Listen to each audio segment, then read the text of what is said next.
అధికారంలోకి ఎక్కిన 9 రోజుల నుంచే ఇక్కడ బీజేపీ టీఆర్ఎస్ మేం పడగొడతాం అంటే మేం పడగొడతామనే పదానికి మేము ఒక్కసారి గేటు తెలిస్తే మీ వాళ్ళు ఉండరనే ఉద్దేశంతో మాట్లాడడం తప్ప మేమేమున్నా ప్రజా సంక్షేమ పాలన అందించడం కోసం చేస్తున్నాం. గతంలో ఉన్న పాలన గడీలకు పాలన ఉండే,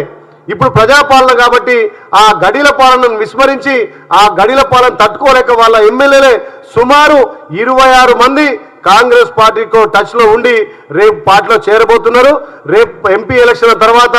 బీజేపీ నుంచి టీఆర్ఎస్ నుంచి ఎమ్మెల్యేలంతా కూడా ఈ ప్రజాపాలన గౌరవ ముఖ్యమంత్రి రేవంత్ రెడ్డి గారు ఇలా ప్రజలకు అందుబాటులో ఉండడంతో పాటు ఎమ్మెల్యేలతోటి ఎప్పటికప్పుడు కూడా వాళ్ళ అసెంబ్లీలో ఉన్నటువంటి సమస్యల మీద పరిష్కరించుకుంటూ ఇప్పటికే ప్రతి నియోజకవర్గానికి ఈ 90 రోజుల్లోనే